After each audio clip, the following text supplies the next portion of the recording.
terpercaya.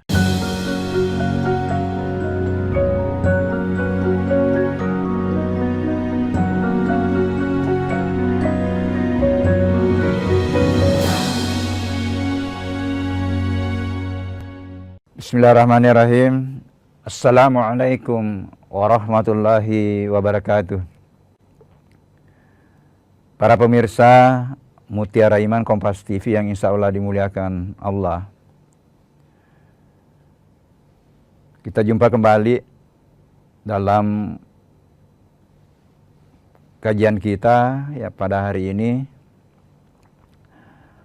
bulan suci Ramadan, bulan yang penuh keberkahan, di mana di dalamnya diturunkannya Al-Quran sebagai panduan kehidupan. Salawat dan taslim kita haturkan kepada Nabiullah Muhammad SAW, Nabi dan Rasul yang meninggalkan dua warisan, yaitu Al-Quran dan hadis, yang insya Allah ketika kita menggunakan Al-Quran itu sebagai panduan kehidupan, hidup kita akan tenang, hidup kita akan senang. Faman tabi'a hudaya fala khaufun 'alaihim wa la hum yahzanun. Nah, pada kesempatan ini kita coba bagaimana Al-Quran itu sebagai panduan kehidupan. Ya, kita harus yakini bahwa Al-Quran itu adalah firman Allah yang memang diturunkan kepada Rasulullah Muhammad SAW. Seperti yang kita temukan di surah Muhammad sendiri ayat 2, Allah menyampaikan bahwa aku turunkan kitab suci Al-Quran ini kepada Rasulullah Muhammad. Nah, di dalam Al-Quran kita temukan 70 kosakata tentang Al-Quran, dan itu menarik. Dari 70 kosakata itu, di situ Allah menyampaikan bagaimana adab membacanya, bagaimana sebelum kita membaca Al-Quran harus kita berta'awuz. Kemudian salah satu juga yang disampaikan oleh Allah, ketika dibacakan Al-Quran, diamlah, dengar supaya kamu mendapatkan rahmat kasih sayang dariku. Nah, ini menarik dari 70 kali ini. Kemudian Al-Quran ini diturunkan di bulan suci Ramadan. Makanya bulan suci Ramadan itu biasa juga dikenal dengan Syahrul Quran. Banyak namanya ya, meskipun Ramadan itu hanya diulang satu kali dalam Al-Quran, tetapi ulama memberikan beberapa nama itu bulan suci Ramadan. Salah satunya disebut sebagai Syahrul Quran, disebut sebagai Syahrul Mubarakah, disebut sebagai Syahrul Istighfar, ya, sesuai dengan barakah atau apa yang ada di dalam peristiwa yang ada dalam bulan Ramadan itu, ya, sehingga diberikan beberapa nama. Nah, kita harus yakini juga bahwa Al-Quran ini diturunkan untuk menyempurnakan kitab-kitab sebelumnya, yang harus juga kita yakini bahwa memang sebelum Al-Quran ada Taurat, ada Injil, kemudian ada Zabur, ya.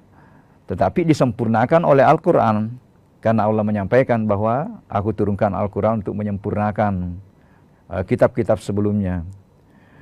Nah, kemudian Al-Quran itu sebagai petunjuk yang dilengkapi dengan penjelasan petunjuk bagi kehidupan umat manusia. Nah, itulah di surah Al-Baqarah 185, Syahrul Ramadan alladzina unzila fihi al-Qur'an hudal linnas wa bayyinatin minal huda wal furqan. Jadi dia sebagai petunjuk kehidupan, dan harus kita hati-hati karena ini petunjuk kehidupan untuk umat manusia. Jangan sampai nanti orang di luar kita lebih banyak dia gunakan Al-Quran itu sebagai petunjuk daripada kita ini yang memiliki Al-Quran sebagai kitab suci. Konon kabarnya sekarang di Amerika itu bacaan terpopuler itu adalah terjemahan Al-Quran, malah sangat laris. Terkadang katanya dipajang pagi hari itu sore habis. Nah, karena orang sudah menemukan betapa rahasia-rahasia keilmuan itu ada di situ. Nah, sehingga para pemirsa harus kita jangan hanya kita muliakan, hanya kita baca, tetapi memang harus kita gunakan sebagai panduan kehidupan. Nah, tentu kalau digunakan sebagai panduan kehidupan ya harus dipelajari. Ya. Kemudian sebagai furqan, pembeda antara hak dan batil. Ya, nanti ketika kita pelajari itu, di situ bisa kita temukan siapa sih sebenarnya itu Allah. Jadi memperkuat akidah kita dengan membaca Al-Quran, karena di dalam Al-Quran itulah Allah memperkenalkan namanya, memperkenalkan sifatnya. Ya, nanti Allah memperkenalkan perbuatannya itu kita bisa pelajari lagi di makhluknya, kita bisa pelajari di diri kita. Kita bisa pelajari di alam ini, kita bisa pelajari di tanaman. Nah, kemudian disebut juga bahwa Al-Quran itu sebagai basyiran wa nasira. Ya, itu sebagai peringatan, informasi. Jadi informasi-informasi tentang akhirat itu ada dalam Al-Quran. Nah, itulah yang namanya bahwa kita yakin karena ada akhirat, kita yakin karena ada surga, itu informasinya dalam Al-Quran. Itu namanya ilmu yakin. Ilmu yakin. Tetapi keyakinan kita terhadap adanya kematian itu sudah ainul yakin. Keterlaluan kalau kita tidak percaya lagi karena kita sudah melihat. Tetapi surga neraka kemudian yang gaib itu ya harus kita kaji, harus kita belajar Al-Quran. Untuk memahami diri kita secara ruhiyah itu informasinya dalam Al-Quran. Kalau secara jasadiah ya mungkin bisa kita pelajari di biologi, fisika, kimia, tetapi secara ruhiyah itu harus dibaca di Al-Quran itu. Secara nafsiah bisa kita pelajari di misalnya psikologi, kita bisa pelajari di neuroscience. Jadi yakin bahwa untuk memahami diri kita secara utuh, para pemirsa itu harus kita belajar Al-Quran. Tidak ada jalan lain kecuali kita padukan antara ilmu-ilmu umum atau ilmu-ilmu yang mendasari ilmu yang kita miliki dengan Al-Quran. Ya. Nah, juga diperkenalkan oleh Allah bahwa kitab Al-Quran ini adalah sesuatu yang tertulis yang penuh dengan hikmah. Di sinilah nanti kita lihat di surah Al-Baqarah 129 itu memang Rasulullah itu dihadirkan oleh Allah itu dengan 3 peran. Yang pertama adalah membacakan Al-Quran yang penuh dengan hikmah, mengajarkan ilmu, dan yang ketiga mensucikan jiwa hambanya. Itu juga dijelaskan di surah An-An'am 2, surah Al-Jumu'ah 2. Yatlu alaihim ayatihi wa yuzakkihim wa yu'allimuhumul kitab. Nah, ini menarik. Yang lainnya Allah juga memperkenalkan bahwa itu sebagai petunjuk kehidupan, ya, tadi yang saya sampaikan, petunjuk kehidupan. Dan barang siapa yang menggunakan sebagai petunjuk, faman tabi'a hudaya fala khaufun 'alaihim wa lahum yahzanun. Jadi barang siapa yang menggunakan Al-Quran sebagai petunjuk, insya Allah hidupnya akan tenang dan hidupnya akan senang. Kita akan kembali nanti pada setelah pesan-pesan berikut ini.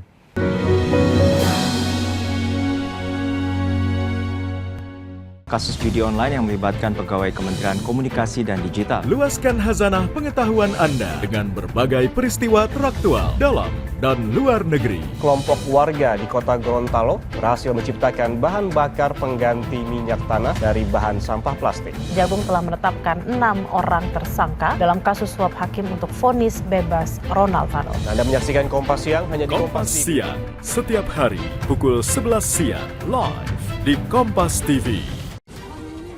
Isu-isu terkini yang menjadi perbincangan publik. Pemerintah menyatakan perang terhadap judi online.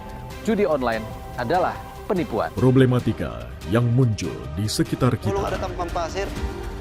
Sebelum salat duhur kita sudah pulang, sudah dapat 15 kilo. Semarang mempertanyakan perbedaan keterangan antara kronologi polisi dan saksi di Dibahas, lokasi kejadian. diulas lugas dalam 60 menit special report setiap minggu pukul 6 petang di Kompas TV.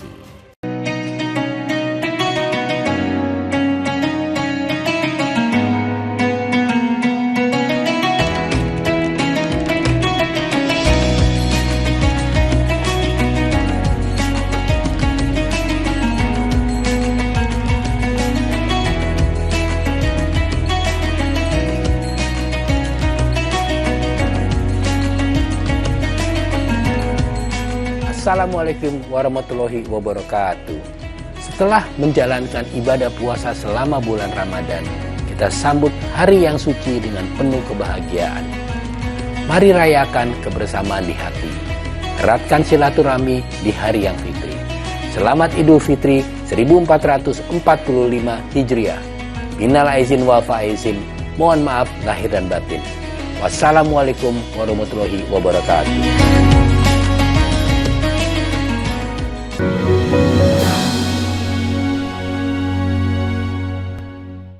Para pemirsa Mutiara Iman Kompas TV yang insya Allah dimuliakan Allah. Sekarang pertanyaannya, apa yang perlu dilakukan kalau kita menggunakan Al-Quran sebagai petunjuk? Nah, tentu harus dipelajari, harus dibaca. Nah, di dalam Al-Quran itu ada 3 kosakata yang terkait dengan bagaimana kita berinteraksi dengan Al-Quran. Yang pertama, ada kosakata ikra. Ikra itu satu akar kata dengan Quran itu sendiri. Itu diulang 88 kali. Nah, kemudian ada kosakata kita temukan utlu atau tilawa. Ya. Kemudian ada kosakata tadabbur. Dan semuanya ini ada ayatnya. Disuruh kita tadabburi Al-Quran. Apa bedanya ikra? Sekedar membaca dengan utlu. Ikra dengan utlu itu beda. Para pemirsa, kalau ikra itu ya sekedar diperintahkan untuk baca, sebagaimana kita temukan di surah 97 ya, ikra, surah 1 sampai 5, yang bisa menjadi bahan renungan kita itu bahwa ketika Rasulullah, perkenalan pertamanya Rasulullah dengan Allah itu diperintahkan untuk membaca, pada saat itu kan belum ada Quran. Nah, sehingga apa yang disuruh baca? Jadi ayat-ayat yang ada di sekeliling kita, ayat-ayat yang ada di dalam diri kita, jantung kita, sel-sel tubuh kita, itu adalah bacaan. Sel darah kita adalah bacaan. Nah, itulah pada saat pertama Allah memerintahkan Rasulullah untuk membaca, yang sebenarnya yang disuruh baca adalah dirinya. Yang disuruh baca adalah bahwa Allah itu Maha Pencipta. Yang disuruh baca adalah dirinya yang terbentuk atau terbuat dari alaqah, terbentuk dari segumpal darah. Nah, pasti ada rahasia itu. Para pemirsa, saya sementara kaji sekarang, apa rahasianya, kenapa yang diperkenalkan Allah itu bahwa kita tercipta dari segumpal darah. Nah, kemudian kosakata yang kedua adalah utlu. Ya, utlu itu bukan hanya dibaca. Nah, rupanya maknanya itu utlu, baca, pahami, terapkan dalam kehidupan. Nah, itulah yang kita temukan salah satu surah di Al-Ankabut 45. Utlu ma uhiya ilaika minal kitab wa aqimis salat inna salata tanha 'anil fahsya'i wal munkar. Mohon maaf, ini saya maknai ini memang perintah salat itu paket dengan membaca Al-Quran, mempelajari Al-Quran. Barulah bisa tanha 'anil fahsya'i wal munkar. Ini yang bisa menjawab kenyataan di kehidupan kita ini, kenapa orang salat juga itu korupsi, orang salat juga itu yang merusak lingkungan, orang salat juga itu yang selingkuh, karena tidak dipadukan dengan pembelajaran Al-Quran yang menjadi panduan kehidupan. Sederhana saja, di Al-Quran itu sudah dikatakan, ketika tiba waktu salat, pingin dulu salat. Kalau kita utlu, tilawah itu, kita terapkan karena kita sudah baca.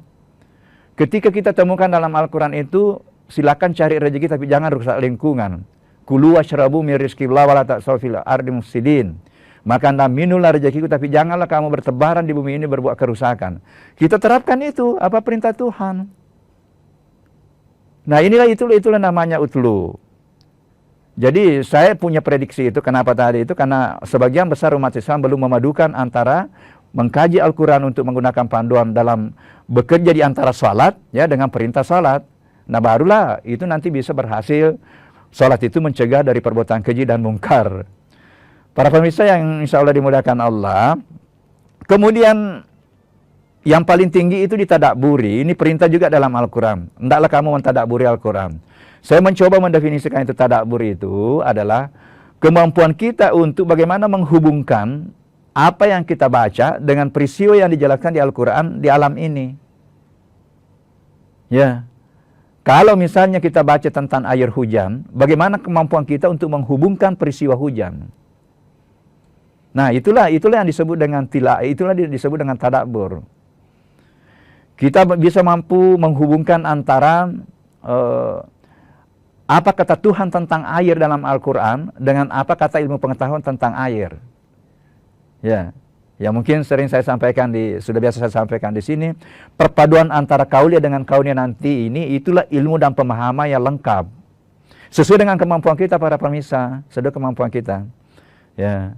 Jadi saya sebagai orang pertanian, saya harus hubungkan antara ilmu pertanian yang saya miliki, kemudian saya hubungkan antara ayat-ayat memang yang menjelaskan tentang air, tentang hujan.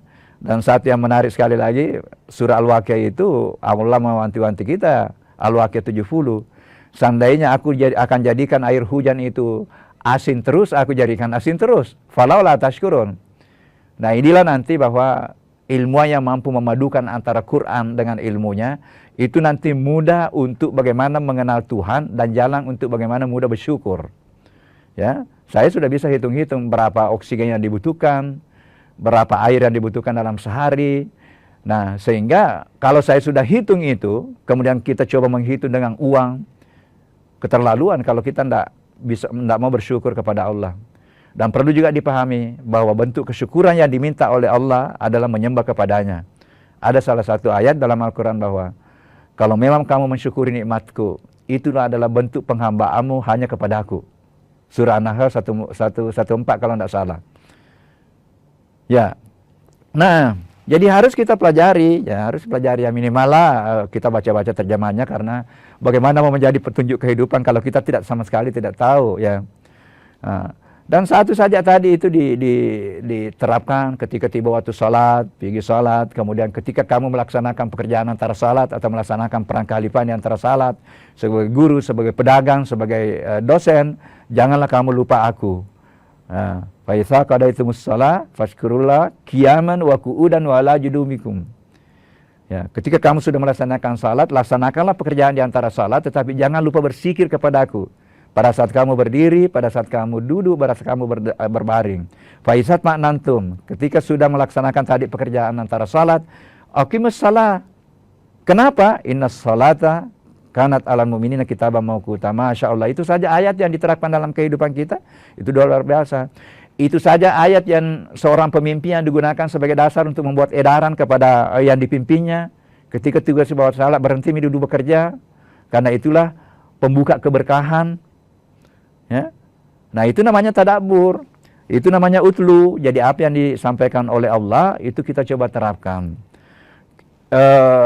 Ketika Allah memperkenalkan dirinya maha melihat, kita bangun di kesadaran kita bahwa apapun yang saya lakukan, dimanapun saya berada, itu saya dilihat oleh Allah. Dengan cara itu nanti lahirlah Al-Quran atau hadirlah Al-Quran untuk tadi mencegah perbuatan keji dan mungkar. Jadi sekali lagi, kenapa orang salat juga berbuat ke ini? Karena memang kayaknya belum dipadukan dengan pembelajaran kita dengan Al-Quran. Kemudian yang satu saya pelajari dalam Al-Quran, hampir kalau tidak salah 80% perintah salat itu paket dengan perintah zakat. Nah ini juga menurut saya ini yang tidak diperhatikan dalam kehidupan berislam. Itu terbukti sekian triliun potensi zakat di Indonesia baru 10% realisasi. Berarti masih banyak umat Islam yang tidak keluarkan zakat.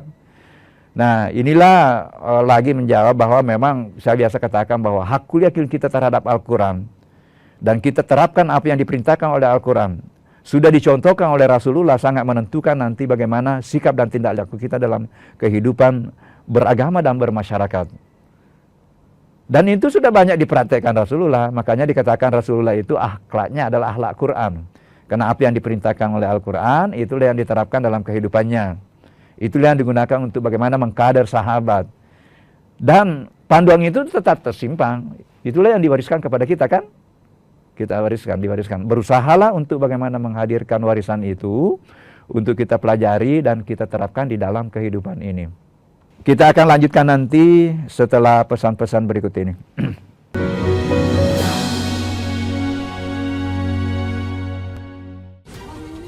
Isu-isu terkini yang menjadi perbincangan publik. Pemerintah menyatakan perang terhadap judi online. Judi online adalah penipuan. Problematika yang muncul di sekitar Belum kita. ada tampan pasir. Sebelum salat duhur kita sudah pulang, sudah dapat tak 15 kilo. Polres Semarang mempertanyakan perbedaan keterangan antara kronologi polisi dan saksi di lokasi Dibahas, kejadian. diulas lugas dalam 60 menit Special Report setiap minggu pukul 6 petang di Kompas TV. Sebenarnya kita ini dalam stadium 4 pengelolaan sampah. Menemukan esensi di balik situasi dan menarik benang merah dari peristiwa. Nelayan segi pencarian turun jauh sebelum adanya pembangunan PLTS. Apakah betul tindaknya universitas menjadi PTNBH itu bisa meningkatkan kualitas? Berkas Kompas, Selasa, pukul 11 malam di Kompas TV.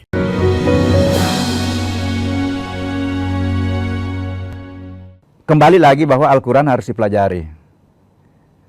Ya, bagi kita yang memang belum tahu sama sekali bahasa Arab, ya harus kita baca terjemahannya. Itu pengalaman pribadi saya sebagai pembelajar. Baca terjemahannya karena bagaimana mau menjadi panduan kalau kita tidak tahu sama sekali, ya. Nah, kalau kita melihat memang dari sejarah keistimewaan Al-Quran pada saat Rasulullah masih hidup, apapun yang bersentuhan dengan Al-Quran itu pasti jadi mulia. Jadikan Al-Quran, nah ini luar biasa kan, kalau Al-Quran itu digunakan menjadi panduan dalam mengelola masyarakat, dalam mengelola negara, dalam mengelola keluarga, itu akan menjadi terwujudlah masyarakat madani. Akan turun berkah langit dan berkah dari bumi. Salah satu ayat di surah Al-Araf 96 itu, ya, Allah membocorkan dalam tanda petik menyampaikan, walau anna ahlal qura amanu wattaqaw la fatahna alaihim barakatim minas samai wal ardh. Tidaklah penduduknya masyarakat di suatu tempat, penduduknya Sulawesi Selatan, penduduknya Indonesia, selalu berusaha meningkatkan keimanan dan ketakwaannya, aku akan turunkan berkah dari langit dan berkah dari bumi.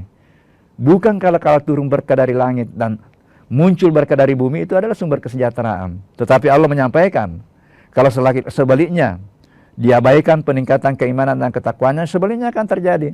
Jangan-jangan hujan turun bukan berkah, hujan turun justru menyebabkan banjir. Hujan turun pada saat tidak dibutuhkan. Dia turun pada saat padi itu sudah mulai menguning. Tetapi pada saat kita menggunakan, manfaatkan hujan itu untuk pengairan, justru dia tidak turun. Berarti kan tidak berkah. Nah, para pemirsa aja, itu semuanya itu sebenarnya adalah ada kaitannya dengan keimanan dan ketakwaan kita. Masya Allah, jadi memang luar biasa. Panduan kehidupan dalam Al-Quran itu luar biasa. Nah, tinggal memang perjuangannya, bagaimana kita hadirkan di dalam kehidupan kita ini sesuai dengan misalnya profesi. Ya minimal ibu-ibu, para pemirsa, kalau profesinya memang ibu rumah tangga, carilah ayat-ayat yang terkait dengan rumah tangga. Ya, terkait dengan rumah tangga. Yang terkait dengan politik, yang terkait dengan bagaimana memanfaatkan sumber daya alam. Itu semua ada dalam Al-Quran. Bagaimana penegakan hukum. Ada juga dalam Al-Quran. Ya. Ada ayat di dalam Al-Quran itu ketika Al-Quran atau ketika kebenaran yang melandasi adalah nafsu, yang benar disalahkan, yang salah dibenarkan, tunggulah awal kehancuran alam semesta ini. Ini ayat juga jarang disentuh. Ya. Di dalam Al-Quran diceritakan sejarah bagaimana kaum itu ditimpa dengan bencana. Disampaikan dalam Al-Quran itu, kenapa ditimpa bencana, kenapa Madian ditimpa bencana? Itu karena perilaku mengambil haknya orang, curang dalam timbangan, apalagi banyak gangguan, banyak begal. Nah ini semua kan sudah ada kita saksikan di bangsa kita. Jadi terkadang saya katakan, ini kita harus koreksi diri kita semua, karena sebenarnya apa yang kita alami ini itu sebenarnya itu adalah akibat dari sebab. Dan terkadang penyebab bencana ketika terjadi, hampir semua orang hanya berkomentar tentang rasionalnya, tentang ilmu geologi. Padahal gempa itu 3 penyebabnya itu perilaku. Kalau kita baca dalam Al-Quran, dan Al-Quran itu tidak ada kebohongan di situ, la raiba fi. Sehingga saya katakan sejarah yang paling valid di dunia ini sebenarnya di Al-Quran itu. Kenapa kaumnya Nabi Lut digulung? Itu kan LGBT kan? Jangan-jangan itu juga sudah ada di dunia sekarang, dunia modern ini. Jadi apa yang kita saksikan ya, itu adalah akibat dari sebab, dan penyebabnya itu ada di dalam Al-Quran. Nah inilah sekali lagi bahwa mari kita gunakan Al-Quran sebagai panduan kehidupan. Nah kalau mau digunakan sebagai panduan kehidupan memang harus dipelajari. Dan perlu para pemirsa kita pahami bahwa kita harus rubah cara pandang kita, bahwa Al-Quran itu bukan hanya dibaca untuk kepentingan agama, tetapi dibaca untuk kepentingan bagaimana cara berpikir kita yang lengkap, bagaimana ilmu itu bisa lengkap. Ya, dibaca untuk membuat referensi atau menjadikan referensi keilmuan. Dibaca untuk menjadikan referensi cara berpikir yang benar. Karena di situ sudah ada semua disampaikan oleh Allah. Disampaikan oleh Allah bagaimana memadukan antara kecerdasan kalbu dengan kecerdasan otak. Hati-hati umat manusia ketika kita hanya andalkan otak kita, mengabaikan kalbu kita, ulaika kal an'am. Bisa kita berperilaku lebih rendah daripada binatang. Sama dengan binatang, balhum adallum. Bahkan bisa lebih rendah. Al-Quran menjelaskan siapa itu? Memiliki mata tetapi tidak digunakan matanya untuk mempelajari ayat-ayat Allah, tidak digunakan untuk membaca Al-Quran, tidak digunakan untuk membaca ayat-ayat kauniyah, ya. Kemudian memiliki pendengaran tetapi tidak digunakan untuk bagaimana mendengar, bagaimana mendengarkan tausiah-tausiah, bagaimana menggunakan telinga untuk mengkaji, mendengarkan ilmu. Kemudian lahum kulubum la yafqahuna biha, memiliki kalbu tetapi tidak digunakan untuk memahami ilmu-ilmu Allah. Ini bisa merubah juga cara pandang kita di dalam mengajar, bahwa rupanya yang paham itu kalbu bukan otak. Sehingga seorang pengajar harus menyentuh kalbunya anak didik kita barulah bisa paham. Ya. Nah sekarang terkadang kita mengajar bukan kalbunya yang disentuh, hanya otaknya. Kalbunya jauh sehingga ya dia mengetahui ilmu tetapi dia tidak jauh dari bagaimana merasakan dan memahami hakikat dari ilmu. Karena memahami hakikat itu ada di kalbu. Kesimpulan pada pertemuan kita pada hari ini, tadi yang pertama, harus kita berusaha menghadirkan Al-Quran sebagai panduan hidup. Jangan hanya dibaca ayatnya, bahwa Al-Quran itu adalah panduan kehidupan, Al-Quran itu adalah hudal linnas wa bayyinatin minal huda wal furqan, Al-Quran itu adalah mengantar kita jadi mulia, Al-Quran itu sebagai nur. Hanya dibaca saja. Saya ulang lagi, ada 3 kosakata tadi untuk kita berinteraksi dengan Al-Quran. Iqra, yang diulang 88 kali, kemudian utlu, tilawah, kemudian yang ketiga adalah bagaimana kita mentadaburi. Dan Masya Allah, di dalam salah satu hadis, ketika kita nanti banyak berinteraksi dengan Al-Quran, itu akan kita dimasukkan sebagai keluarga Allah. Ada satu hadis, Rasulullah menyampaikan kepada sahabat, sebenarnya katanya Allah itu memiliki keluarga. Para sahabat bertanya, siapakah itu keluarga Allah ya Rasulullah? Rasulullah menjawab, Ahlul Quran. Jadi bukan Ahlul Quran itu ahli Quran, karena banyak juga yang menghafal ahli tetapi tidak menerapkan. Ya, yang dimaksud ahli itu tadi itu ketika dia memiliki tadi menerapkan 3 kosakata, baca, pelajari, ya, utlu, kemudian terapkan dalam kehidupan, kemudian bagaimana mentadaburi, mengkaji secara mendalam untuk mengantar kita nanti lebih mudah untuk mensyukuri nikmat dan lebih mudah kita mengenal jalan untuk mengenal Allah. Jadi tafakkur, tadabbur yang mendalam terhadap ayat-ayat Al-Quran dan ayat-ayat kauniyah yang terhampar di sekitar kita, yang ada di dalam diri kita, itu nanti jalur untuk bagaimana kita mudah mensyukuri nikmat dan jalan untuk bagaimana kita mengenal siapa di balik ayat-ayat kauniyah dan kauniyah yang kita pelajari. Kemudian yang terakhir, orang yang berinteraksi Quran, sekali lagi pasti akan dimuliakan. Pasti akan dimuliakan. Terakhir ini, yakin bahwa hikmah Al-Quran itu akan turun nanti di 10 malam terakhir Ramadan. Akan dibawa oleh Jibril. Tanassalul malaikatu waruhu fi, dibawa oleh Jibril, hikmah Al-Quran akan dibawa yang akan diberikan kepada kita, yang berhasil mensucikan kalbunya, serius melaksanakan ibadah puasa mulai puasa pertama sampai nanti 10 malam terakhir, mengasah kalbunya, memadukan antara qiyamul lail, memperbanyak berinteraksi Al-Quran, bersalawat, bersikir, istighfar. Insya Allah kita berdoa, para pemirsa, kita semua nanti akan terpilih oleh Jibril untuk diberikan hikmah ke dalam kalbu kita, yang bisa menjadi sumber pancaran cahaya pemikiran yang akan menentukan sikap dan perilaku kita di dalam kehidupan beragama dan bermasyarakat. Saya kira itu, mudah-mudahan ada manfaatnya, mudah-mudahan mencerahkan.